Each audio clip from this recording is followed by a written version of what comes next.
Hello, good evening students. Today in 11th class physics we are continuing Newton's laws of motion.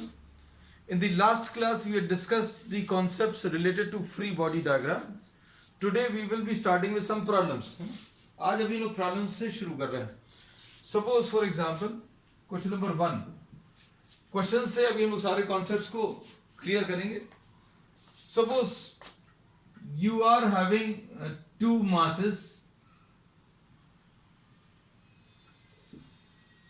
M1 is 10 kg and M2 this is 15 kg and these two blocks are connected with the help of a string and here you are applying a force of suppose 500 newtons. आपने ये 500 newtons force apply किया, then you have to find out find the acceleration of the system and the tension in the string. तो इसके लिए अभी हम लोग free body diagram का यूज करेंगे.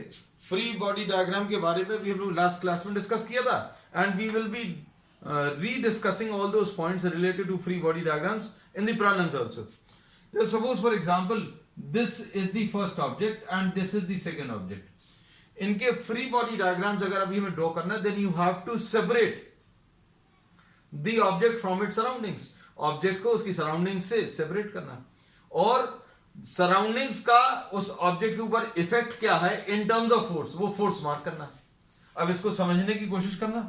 सपोज फॉर एग्जांपल अभी हम लोग ये बोलेंगे कि अगर आपने इसको राइट की तरफ पुल किया with a force of 500 newton तो एक्सेलरेशन निकालना पड़ेगा और acceleration obviously will not be in this direction, है ना. So in this particular problem do not draw the vertical forces.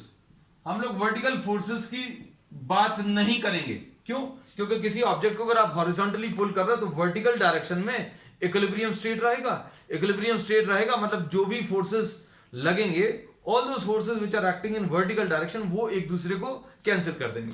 जैसे सपोज फॉर एग्जांपल अगर अभी हम इसी ऑब्जेक्ट की बात करें फर्स्ट ऑब्जेक्ट, तो इसमें कौन कौन से फोर्सेस काम करेंगे. This is M1. तो इसमें वर्टिकल डायरेक्शन में जो है mg काम करेगा जिसको अभी हमने M1g बोला.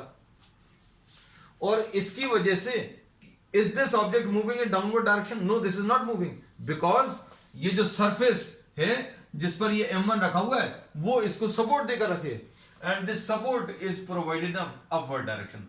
और इस फोर्स को अभी हम लोग नॉर्मल रिएक्शन बोलते हैं. इस फोर्स को, ये जो सपोर्ट है सरफेस का, इसको अभी हम लोग नॉर्मल रिएक्शन बोलते हैं. ये नॉर्मल रिएक्शन mg को कंप्लीटली कैंसिल कर देगा, इसलिए कोई भी मोशन इस डायरेक्शन में नहीं होगा. इसलिए we will not be drawing the vertical forces. तो ये अभी हमने क्लियरली बोल दिया for horizontal motion we will not be drawing the vertical forces, है ना. अभी हमने वर्टिकल फोर्सेस ड्रॉ करके बता दिए और ये भी बता दिया कि ये वाले फोर्सेस जो हैं बच्चों एक दूसरे को कैंसिल करेंगे. ये n जो है mg को कैंसिल करेगा, इसलिए इस डायरेक्शन में कोई मोशन नहीं आने वाला. तो अब हम लोग ड्रॉ नहीं करेंगे. अब इमेजिन करो ये M1 क्यों मूव कर रहा है. Are you applying a force directly on M1? क्या आपने M1 के ऊपर डायरेक्टली फोर्स अप्लाई किया? No, you are not applying force on M1 but you are pulling this second object. आपने सेकंड को पुल किया. तो why is this object moving? This object is moving because here you are connecting a string. आपने एक धागा लिया है, उस धागे से आपने दोनों को कनेक्ट कर दिया. तो अब हम लोग इसका जब डायग्राम ड्रॉ करेंगे तो देखना बच्चों, ये अभी हम लोगों ने क्या मार्क कर दिया बच्चों? M1 मार्क किया और इसके ऊपर जो फोर्सेस मार्क करेंगे ये T1 आ गया. This is what the force in the string. The string is pulling this M1 towards the right side, है ना. और अभी हमने बोला जब भी आपको फ्री बॉडी डायग्राम ड्रॉ करना है तो इमेजिन करो ये स्ट्रिंग नहीं है. अगर आपने इसका फ्री बॉडी डायग्राम ड्रॉ करना है तो अभी आप क्या करोगे? ये इमेजिन करो कि ये नहीं है. If this is not present will this object move? No, this is not move.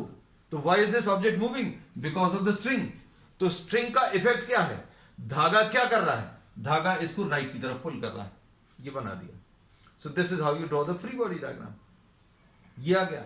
अब इसके बाद सारी चीजें बच्चों अच्छे से समझना, और लास्ट में अभी हम एक शॉर्ट ट्रिक भी बताएंगे, सारे कॉन्सेप्ट्स बताएंगे, और फिर इनका आंसर कैसे सेकंड्स में निकालना है वो भी बताएंगे, है ना।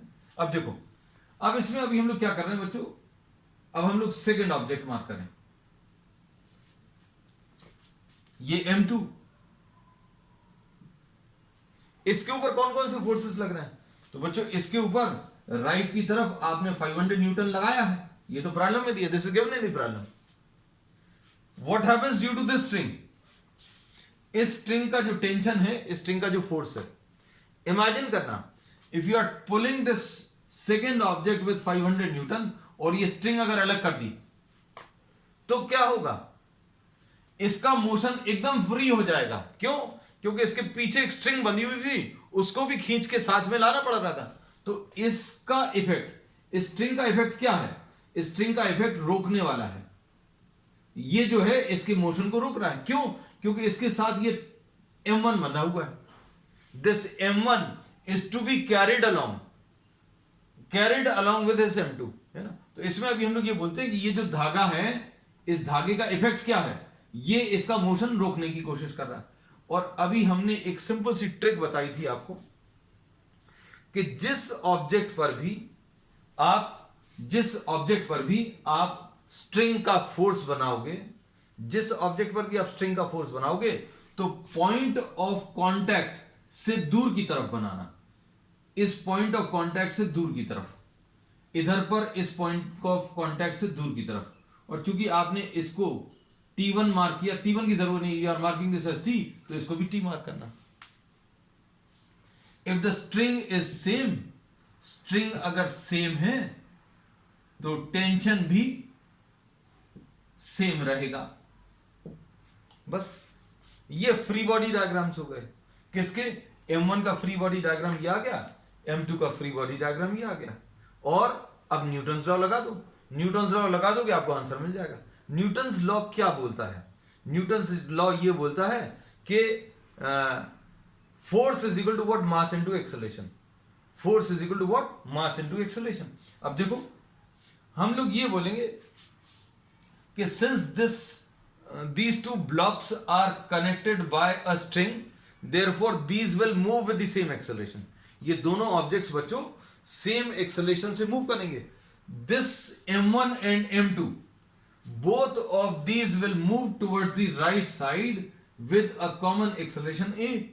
और यही एक्सेलरेशन आपको कैलकुलेट करना है। ये प्रॉब्लम में पूछा है, find the acceleration of the system and tension in the string. तो हम रिपीट कर दें, करना क्या है, आपको जो भी प्रॉब्लम दिया है उसमें एक्सेलरेशन कैलकुलेट करना है। तो सबसे पहले तो एक्सेलरेशन का डायरेक्शन मार्क करो। Since the force is acting towards the right side, इसलिए इसका एक्सेलरेशन राइट की तरफ आ गया। फिर उसके बाद फ्री बॉडी डायग्राम ड्रॉ करो। फ्री बॉडी डायग्राम में अभी हम लोगों ने क्या बोला, आप इसका फ्री बॉडी डायग्राम ड्रॉ करोगे तो M1 ड्रॉ किया, यहां पर ये स्ट्रिंग है तो स्ट्रिंग को आप फ्री कर दो, है ना। और स्ट्रिंग का फोर्स मार्क करने का तरीका क्या है, स्ट्रिंग का फोर्स पॉइंट ऑफ कांटेक्ट से दूर की तरफ, पॉइंट ऑफ कांटेक्ट से दूर की तरफ मार्क कर दिया। फिर आप M2 का फ्री बॉडी डायग्राम ड्रॉ करो। M2 का फ्री बॉडी डायग्राम ड्रॉ करेंगे तो ये तो 500 है, ये 500 ड्रॉ कर लिया। और इसमें ये थ्रेड लगा हुआ है तो थ्रेड का फोर्स मार्क करना है। थ्रेड का फोर्स का डायरेक्शन क्या रहेगा, थ्रेड के फोर्स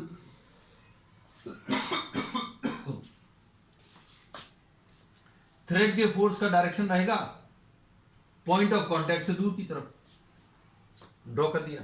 अब इसके बाद न्यूटन्स लॉ लगा दो। अब न्यूटन्स लॉ क्या बोलेगा, इसके ऊपर नेट फोर्स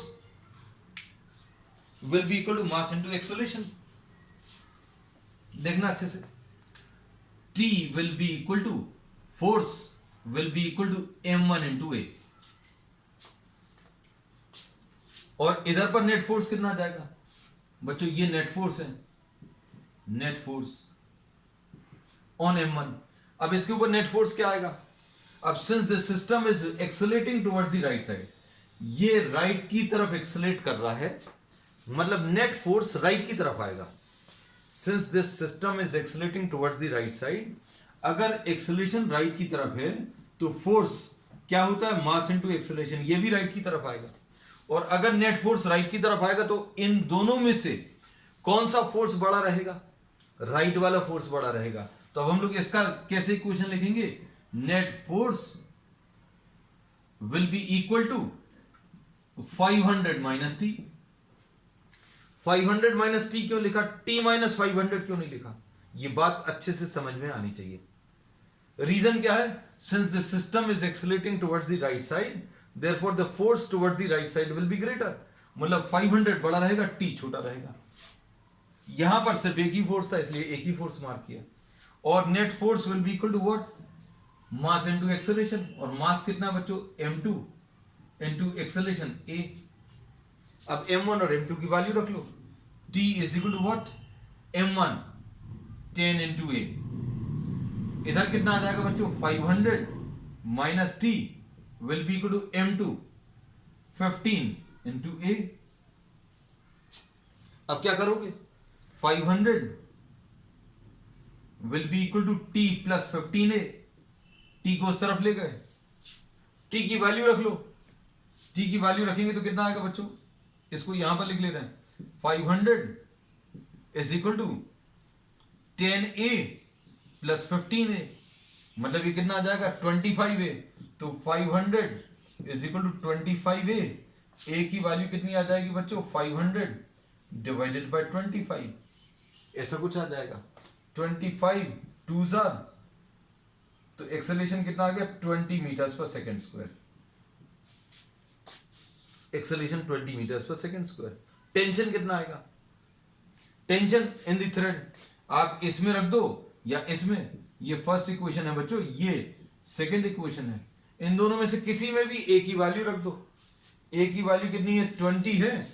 तो क्या आ जाएगा? t की वैल्यू 10 इंटू 20 यानी कि 200। ठीक है, तो ये दो इसके आंसर्स आ गए। कौन से दो? एक ये वाला 20 मीटर्स पर सेकेंड स्क्वायर और ये 200, है ना। अब देखो बच्चों इसकी शॉर्ट ट्रिक देखना अच्छे से। अभी हमने इतनी सारी चीजें, फ्री बॉडी डायग्राम ड्रॉ किया, इतनी सारी चीजें बताई और उसके बाद आंसर आया। अब देखो आंसर डायरेक्टली निकाला जा सकता है। Just see this 500 newton force which is applied, just try to understand the trick, क्योंकि समझना पड़ेगा। एक बार चीजों को समझ जाओगे तो सारी चीजें एकदम क्लियर हो जाएंगी। This force which is applied on the system is 500 Newton. कितना फोर्स आपने अप्लाई किया? 500 न्यूटन। ये 500 न्यूटन कितने मासेस को चला रहा है? ये 500 न्यूटन दो मासेस को चला रहा है। कौन से दो मासेस? 10 kg को भी यही चला रहा है, 15 kg को भी यही चला रहा है। तो एक्सेलरेशन क्या आ जाएगा बच्चों? Acceleration will be equal to force divided by mass. तो फोर्स कितना है? फोर्स है 500 और कितना मास है? टोटल मास 10 प्लस 15 25, है ना। तो ये कितना आ जाएगा? 20 मीटर्स पर सेकेंड स्क्वायर। डायरेक्टली आ गया। लेकिन ये एग्जामिनेशन में नहीं करना है। This is not to be done in the examination, है ना। अभी हम सिखाएंगे, धीरे धीरे हर चीज सिखाएंगे, आपको बताएंगे कैसे प्रॉब्लम को सॉल्व करना है। ठीक, अब सुनना, टेंशन की भी शॉर्ट ट्रिक है। एक्सेलरेशन एक बार आ गया। अब इसमें थ्रेड जो है एक्चुअल में किसको मूव कर रहा है? Thread is actually moving either m1 और m2। m2 को तो कौन पुल कर रहा है? m2 is being pulled by the force directly. m2 is being pulled by the force directly. String is actually pulling what? m1. इस बात को अच्छे से समझना, just try to think over it. Why is this m1 moving? m1 क्यों move कर रहा है? m1 is moving because there is a thread, and thread is responsible for the motion of m1. Thread is responsible for motion of m1, है ना। अब इसमें देखो, ये रब कर दे रहे बच्चों। अच्छा इधर लिख दे रहे, thread is moving, actually moving what? m1। Thread किसको चला रहा है? m1 को चला रहा है। अगर थ्रेड नहीं है तो कौन सा वाला मास चलेगा, कौन सा नहीं चलेगा, ये इमेजिन कर लो। If thread is not present, then m2 will move, m1 will not move. So we say that m1 is moving because the thread is there. तो thread is moving m1. तो thread के अंदर force जो है will be equal to mass m1 into acceleration. m1 कितना है? 10 है और acceleration कितना है? 20. तो ये देखो 200 आ गया। So this is the short trick, है ना। लेकिन ये नॉट फॉर स्कूल एग्जाम्स। हम बहुत सारी चीजें बताएंगे बच्चों इसमें। अब स्कूल एग्जाम्स में आपको पूरा मेथड आपको अडॉप्ट करना पड़ेगा, है ना। अब इस क्वेश्चन को थोड़ा सा चेंज करते हैं। We now try to change the question. Will there be any change, will there be any change if this 500 is applied to this side? We are trying to change the position of the force. We'll just try to analyze, है ना। ये जो physics अभी हम लोग सीखेंगे, concept develop करेंगे, ये किसकी मदद से, अभी हम लोग यही प्रॉब्लम्स की मदद से बहुत सारी चीजें क्लियर करेंगे। Just try to see if the force is applied on the 10 kg मास, है ना। अब देखो, अब हम क्वेश्चन नंबर 2 इसको सेकंड क्वेश्चन बनाकर सॉल्व करा दे रहे हैं, ना।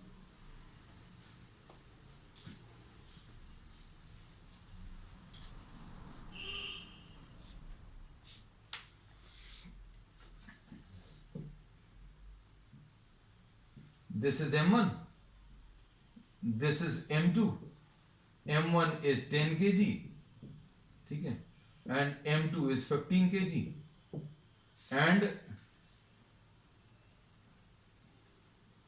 you are applying a force of 500 Newton towards the left side. 500 Newton apply कर दिया।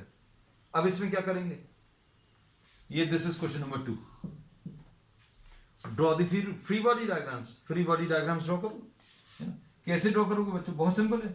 ये M1 मार्क किया, ये 500 मार्क किया, इस थ्रेड का फोर्स मार्क करना है। तो कैसे मार्क करोगे, ये पॉइंट ऑफ कांटेक्ट से दूर की तरफ, ये T आ गया। अब इसके बाद M2 मार्क कर दिया। M2 के ऊपर कौन सा फोर्स काम कर रहा है, पॉइंट ऑफ कांटेक्ट से दूर की तरफ, है ना, ये T मार्क कर दिया। T ही क्यों किया, T1 T2 क्यों नहीं किया, क्योंकि थ्रेड सेम है। थ्रेड अगर सेम है तो फोर्स सेम आएगा, है ना। तो इक्वेशन क्या आ जाएगी बच्चों, अब इसका acceleration, since the force is applied towards the left side, therefore इस पूरे सिस्टम का एक्सेलरेशन लेफ्ट की तरफ आएगा। Acceleration will be towards the left side. अब एक्सेलरेशन अगर लेफ्ट की तरफ है तो देखो ये एक्सेलरेशन जरूर मार्क करना है, क्योंकि इससे पता चलेगा कि नेट फोर्स कहां है। Net force is acting towards the left side. Net force क्या आ जाएगा बच्चों, नेट फोर्स आ जाएगा 500 minus T will be equal to what, will be equal to M1 into A। बस उस वाले को देखो, इसमें क्या बोलेंगे, net force T will be equal to M2 into A। M2 की वैल्यू रख लो 15 into A, T की वैल्यू 15 into A यहां पर रख दो। ये 500 minus 15A is equal to M1 10A 10A। तो 500 इज इक्वल टू 25A। तो A में कोई चेंज नहीं आया,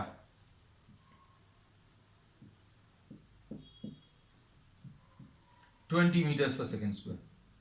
but T will be equal to 15 into A, 15 into A, ये 300 आ गया, 15 इंटू 20, तो ये T चेंज हो गया। पहले T कितना आ रहा था इस प्रॉब्लम में, T 200 आ रहा था, है ना। तो अब हम लोग इसमें शॉर्ट ट्रिक अप्लाई करके देखें क्या। शॉर्ट ट्रिक अगर अप्लाई करें तो एक्सेलरेशन कितना आएगा, acceleration will be equal to total force 500 divided by total mass 10 plus 15 25, 500 divided by 25 20 आ जाएगा। तो एक्सेलरेशन की वैल्यू 20 आ गई।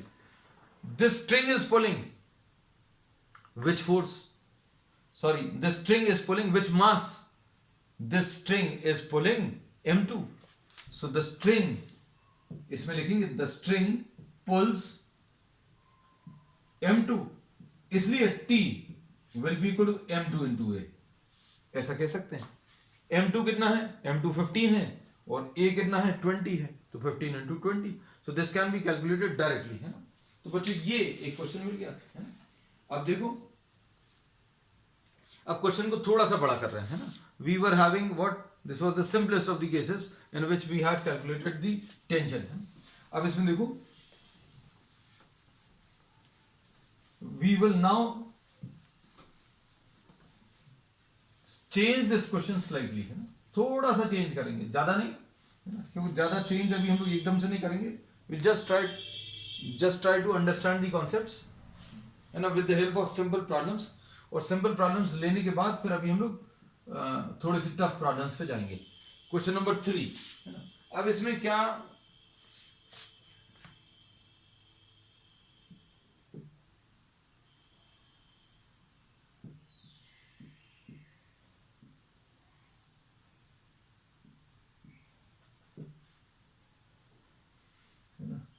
ये ले लो, कितना,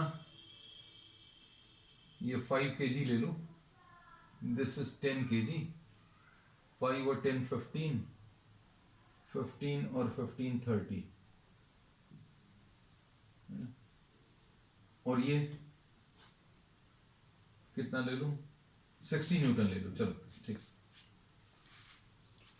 फाइंड द, ये चलो ये क्वेश्चन तो लिखा होगा, find the acceleration of the system and the tensions in the string 1 and 2.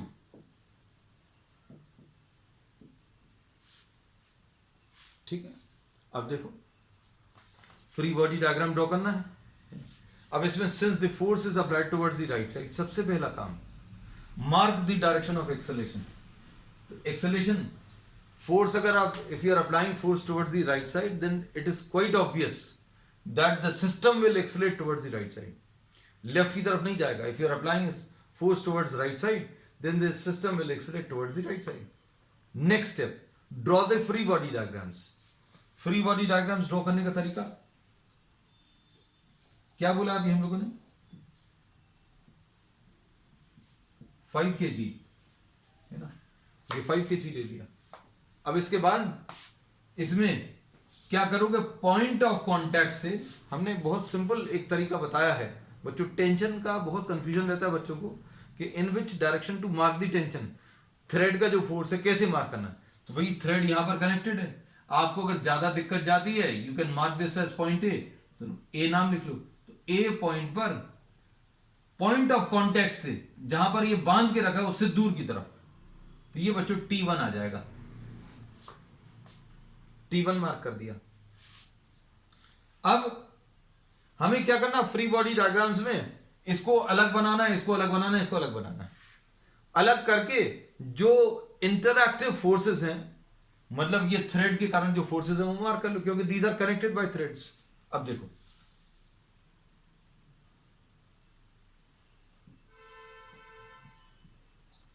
ये 10 kg, इसका फोर्स मार्क करें बच्चों. देखो इस बी पॉइंट पर, ये बी पॉइंट है, तो बी पॉइंट पर away from the point of contact, direction mark करने का सिंपल तरीका, away from the point of contact. And since this thread is the same, ये एक ही थ्रेड है, इसलिए इसको T1 मार्क कर दिया. ये अगर T1 था तो ये भी T1 आएगा. अब देखो यहां पर सपोज इसको C पॉइंट लिखा, है ना, तो C पॉइंट पर थ्रेड फोर्स, थ्रेड का फोर्स T2. अब T2 क्यों लिख लिया, because this thread is change. ये फर्स्ट थ्रेड थी, ये सेकंड थ्रेड थी. ठीक है. अब इसके बाद थ्रेड का फोर्स मार्क करने का बहुत सिंपल तरीका बताया बच्चों अभी हमने, क्योंकि इसमें बहुत कंफ्यूजन रहता है स्टूडेंट्स को, है ना. अब इसके बाद अभी हमने ये फोर्स 60 न्यूटन लगाया, दिस इज 60 न्यूटन, है ना, ये 15 kg है. ठीक. अब इसका फोर्स क्या आ जाएगा बच्चों, देखना, इस पॉइंट को D मार्क कर दो.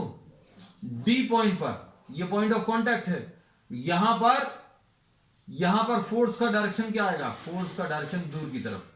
लो भाई D पॉइंट पर दूर की तरफ ये आ गया, और ये सेम थ्रेड है तो T2 मार्क कर दिया. अब इसके बाद क्या करेंगे, इसके बाद अभी हम लोग न्यूटन्स लॉ अप्लाई करेंगे. अब न्यूटन्स लॉ इसमें क्या आ जाएगा, Newton's law will state that force is equal to mass into acceleration. Force will be equal to what, mass into acceleration. अब ये कैसे मार्क करेंगे, देखो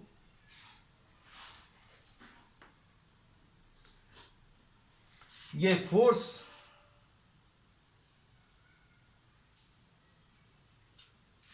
देखो, अब इसमें नेट फोर्स, अब ये ध्यान रखना कि ये पूरा का पूरा सिस्टम राइट की तरफ एक्सेलरेट कर रहा है। इसका एक्सेलरेशन ए आएगा, इसका एक्सेलरेशन ए आएगा, इसका भी एक्सेलरेशन ए आएगा, सबका सेम आएगा। भाई तीन चीजों को, if you are tying three things together, है ना, तीन चीजों को एक साथ बांधकर आपने खींचना शुरू कर दिया, तो ऐसा तो नहीं होगा कि इसका एक्सेलरेशन ज्यादा आ जाएगा, उसका कम आएगा, उसका और ज्यादा आ जाएगा।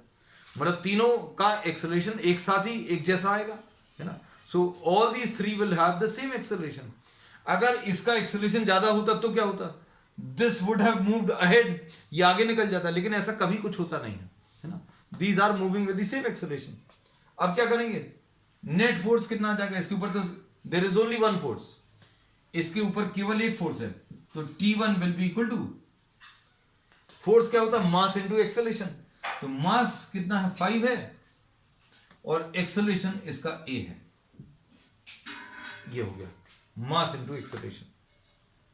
अब इधर बताओ इन दोनों में से कौन सा बड़ा रहेगा, since this is accelerating towards the right side, therefore we say that net force will be equal to what, T2 minus T1। Net force T2 minus T1 क्यों, T1 minus T2 क्यों नहीं लिखा, इसमें अभी हम लोग ये बोलते हैं net force T2 minus T1 because this is accelerating towards the right side, therefore the force which is towards the right side will be greater। इसमें जो राइट वाला फोर्स है वो बड़ा रहेगा, क्योंकि ये पूरा सिस्टम राइट की तरफ एक्सेलरेट कर रहा है। So this will be equal to T2 minus T1, और ये किसके बराबर आ जाएगा, T2 minus T1 will be equal to mass 10 into A। एक इक्वेशन ये आ गई। फिर यहां पर देखो ये 60 और T2 में से कौन सा बड़ा रहेगा, and what will be the net force, तो net force will be 60 minus T2। Why not T2 minus 60? Because the system is accelerating towards the right side. ये system right की तरफ accelerate कर रहा है। System accelerating towards right, therefore the force which is towards right side will be greater, है ना। अब 60 minus T2 will be equal to कितना आ जाएगा, 15 into A। अब ये तीन equations, these are three equations which are to be solved, and solving these you will get acceleration and T1 T2। अब कैसे आएगा, देखो T1 is equal to 5A, ठीक, फिर T2 minus T1 is equal to 10A, and 60 minus T2 is equal to 15A। अब क्या करो, तीनों को ऐड कर दो बच्चों, तीनों को अगर आप ऐड करो तो T1 minus T1, T2 minus T2 cancel, तो 60 will be equal to 5 plus 10 15, 15 plus 15 30, 30 है, A will be equal to 60 by 30, यानी 2 मीटर्स पर सेकेंड स्क्वायर। और T1 कैसे मिलेगा, T1 इससे मिल जाएगा, T1 will be equal to 5 into 2, है ना, और ये कितना आ जाएगा 10 न्यूटन आ जाएगा, और T2 कितना आ जाएगा, T2 कैसे मिलेगा, हाँ इसमें आ जाए, इसको कैसे निकालेंगे, T2 minus T1 10 is equal to 10 into A। तो A की वैल्यू कितनी है बच्चों,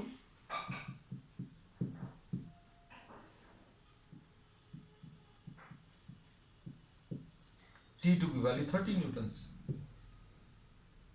T1 की वैल्यू 10 न्यूटन्स, और एक्सेलरेशन ये। अब आ जाए शॉर्ट ट्रिक पे, शॉर्ट ट्रिक भी डिस्कस करेंगे। तो देखो what is the net force which is causing the motion, just try to imagine what is the force which is causing the motion. 60 newton is the force which is causing the motion, ये force आ गया, और acceleration कैसे मिलेगा, force divided by mass. तो कितना force 60 Newton, और कितने मास को चला रहा है, ये इसको भी चला रहा है, इसको भी चला रहा है, इसको भी चला रहा है, तो 5 प्लस 10 15, 15 प्लस 15 30, तो 30 से डिवाइड कर दो, ये आंसर आ गया। a is equal to 2 meters पर सेकंड स्क्वायर। इतना सब कुछ नहीं करना पड़ेगा, बट अभी हम बार बार ये कह रहे हैं, this will be use just as a tool to check the answers, है ना, क्योंकि अभी आप कॉम्पिटिटिव एग्जाम्स के लिए तैयारी कर रहे हैं तो उसकी भी तैयारी साथ में करानी है ना। तो acceleration will be equal to what, 2 meters पर सेकंड स्क्वायर। अब इसके बाद नेक्स्ट है इसमें शॉर्ट ट्रिक किसकी, T1 और T2 निकालने की। तो बच्चों ये फर्स्ट थ्रेड जो है, फर्स्ट थ्रेड किसको पुल कर रहा है, इमेजिन करो अगर फर्स्ट थ्रेड को गायब कर दिया, आपको जैसे suppose you are not able to understand, T1 is pulling which, sorry, the first thread is pulling which object. Just try to remove or imagine to remove the first thread. First thread अगर आपने हटा दिया तो क्या होगा, imagine कर पा रहे हैं, कौन सा वाला ऑब्जेक्ट नहीं चलेगा, 5 kg नहीं चलेगा, है ना। तो हम लोग क्या बोलेंगे, T1 the first thread pulls 5 kg। Second thread अगर गायब कर दिया तो क्या हो जाएगा, इमेजिन करना बच्चों, जितना अच्छा इमेजिन करोगे उतना अच्छे से ये सारी चीजें समझ में आएंगी। अब सेकेंड थ्रेड अगर नहीं है और ये फोर्स लगा दिया, तो these two objects will stop its motion, ये दोनों ऑब्जेक्ट्स का मोशन रुक जाएगा। So we say that the second thread pulls 5 kg plus 10 kg। बस अब आपको फोर्स अगर निकालना तो force is equal to mass into acceleration, 5 into 2, यानी कि ये T1 की वैल्यू 10 न्यूटन आ जाएगी। मास इनटू एक्सेलरेशन, T2 कैसे मिलेगा, 5 प्लस 10 इंटू एक्सेलरेशन, एक्सेलरेशन बच्चों 2 है, तो ये 30 न्यूटन आ जाएगा। तो ये देखो, ये इसका आंसर था। So we have actually calculated what, the tension in the thread using the trick also, है ना। तो ट्रिक्स बच्चों बहुत सारी आएंगी और बहुत सारे प्रॉब्लम्स मिलेंगे। आप इसमें कॉम्पिटिटिव एग्जाम्स में क्वेश्चंस को देखना, this is the portion where you get many many number of questions, है ना, बहुत सारे पॉसिबल हैं, है ना। कुछ ही अभी हम लोग डिस्कस कर पाएंगे, it will not be possible for us to discuss everything. अब देखो, ये तो अभी हम लोगों ने थ्रेड की बात की,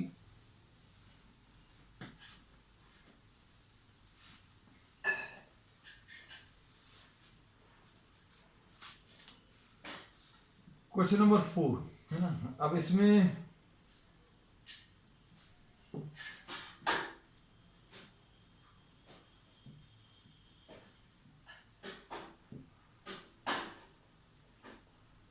चलो ऐसा कुछ कर देते हैं ना, इसको अपन 1 kg ले लो, है ना, इसको 4 kg ले लेते हैं, इसको 5 kg ले लो, है ना। और ये फोर्स जो है यहां पर कितना ले लें, सपोज 30 न्यूटन। चलो ठीक है, find the acceleration of the system and the contact forces.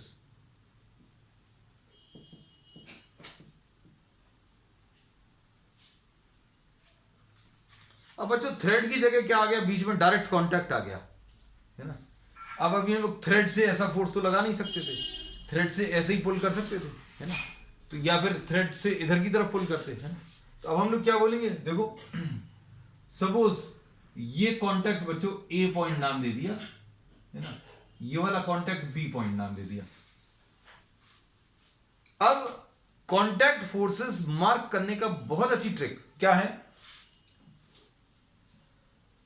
Imagine करो, और आपको करना भी है कि उधर वाला हिस्सा है ही नहीं बिल्कुल।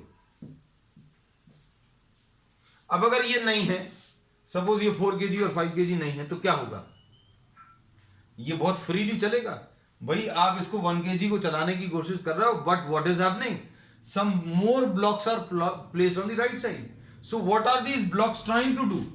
These are trying to stop the motion. ये मोशन को रोकने की कोशिश कर रहे हैं, है ना? और इसको, इस फोर्स को अभी हम लोग NA मार्क कर दे रहे हैं, है ना? अब इमेजिन करना बच्चों, बहुत सारी चीजें इसमें इमेजिनेशन से आएंगी। हम बार बार यही कहते हैं कि यू हैव टू इमेजिन, है ना? आप इमेजिन करो कि वो राइट साइड वाला हिस्सा नहीं है। अगर ये राइट साइड वाला हिस्सा नहीं है तो ये फ्रीली चला जाएगा। What is this trying to do? ये पूरा का पूरा हिस्सा रोकने की कोशिश कर रहा है, ठीक है? एक एक चीज इमेजिन करना, एक एक चीज, है ना? अब जब अभी हम लोग इसका डायग्राम ड्रॉ करने की कोशिश करेंगे तो क्या होगा? ये 4 kg। Why is this moving? 4 kg क्यों चल रहा है? क्योंकि ये इसके कांटेक्ट में है। मतलब इमेजिन करना कि 1 kg नहीं है। अगर ये 1 kg वाला नहीं है तो ये वाला फोर्स भी नहीं होगा, मतलब ये चलेगा ही नहीं राइट की तरफ। मतलब इसकी वजह से, ये 1 kg की वजह से क्या हो रहा है? एक फोर्स, एक प्रेसिंग फोर्स आएगा। ये 1 kg इसको राइट की तरफ प्रेस कर रहा है, और ये NA।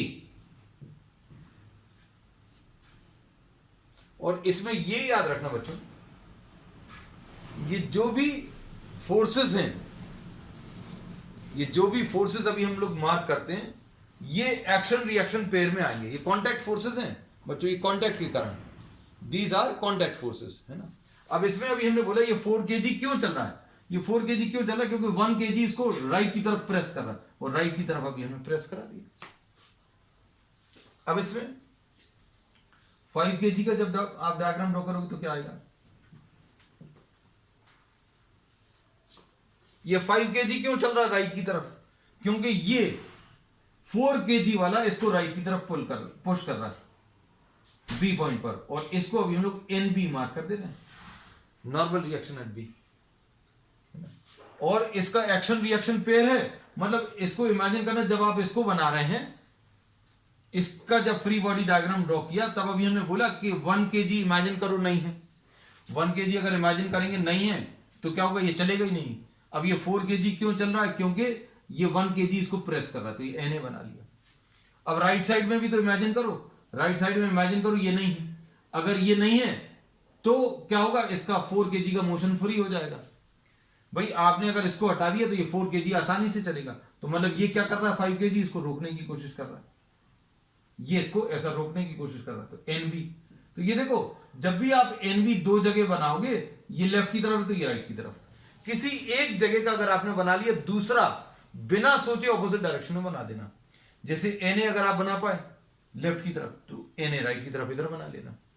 When one single contact force is drawn on 2 different objects, NA को आपने इस पर बनाया, इस पर बनाया, तो इनकी डायरेक्शन ऑपोजिट रहेंगे। आप इमेजिन करना कि 1 kg इसको क्या कर रहा है? 4 kg को, ये 1 kg जो है 4 kg को राइट की तरफ पुश कर रहा है, तो ये राइट की तरफ बना लिया। अब जब इसको राइट की तरफ बना लिया, तो यहां पर जब बनाएंगे तो लेफ्ट की तरफ बनाएंगे, और बनाना पड़ेगा, 2 बार बनाना पड़ेगा। NA अगर इस पे बना लिया तो इस पे भी आएगा। अब इस पे इमेजिन करो बी पॉइंट पर, ये क्यों चल रहा है? 5 kg क्यों चल रहा है? क्योंकि ये 4 kg राइट की तरफ पुश कर रहा है, तो ये राइट की तरफ पुश कर रहा है, ये बना लिया। जब ये NB यहां पर बनाया तो एक बार और बनाना पड़ेगा, और कहां की तरफ बनाना पड़ेगा? ये राइट की तरफ, इसलिए लेफ्ट की तरफ आएगा। है कॉन्सेप्ट बिल्कुल टेंशन का ही जैसा, लेकिन यहां पर थ्रेड नहीं। अब क्या लिखोगे? NB, इसका एक्सेलरेशन राइट की तरफ आएगा, तो NB is equal to 5 into A, ऐसा लिख सकते हैं। इसमें एक फोर्स राइट की तरफ, एक लेफ्ट की तरफ, तो कौन सा वाला बड़ा रहेगा? Since this is accelerating towards the right side, therefore NA will be greater. कौन सा बड़ा रहेगा? NA राइट की तरफ बड़ा रहेगा। NA minus NB, net force आ जाएगा, और नेट फोर्स कितना आ जाएगा बच्चों? Mass into acceleration. इधर क्या आएगा? राइट की तरफ एक्सेलरेट कर रहा है, तो राइट वाला force 30 minus NA is equal to 1 into A। भैया फिर से 3 इक्वेशंस बन गई, लिख लो। 30 माइनस NA देखना इसको भी ट्रिक से कर देंगे अभी हम। Is equal to 1a na minus nb is equal to 4a और nb is equal to 5a। तीनों को ऐड करो, nb cancel, na cancel, 30 is equal to 10a, a की वैल्यू 3 मीटर्स पर सेकेंड स्क्वायर। ऐसा कुछ आ गया, a की वैल्यू 3 रख लो, 5 इंटू 3 15 न्यूटन है ना। अब इसमें रखो वैल्यूज, na निकाल लो, na minus 15 is equal to 4 into a कितना था 3, तो na की वैल्यू कितनी आ जाएगी 27। ठीक है, अब इसमें क्या बोलेंगे बच्चों, एक्सेलरेशन अगर निकालना तो ट्रिक से कैसे निकलेगा, acceleration will be equal to force. तो कौन सा फोर्स चला रहा है इसको, 30 न्यूटन चला रहा है, फोर्स आ गया।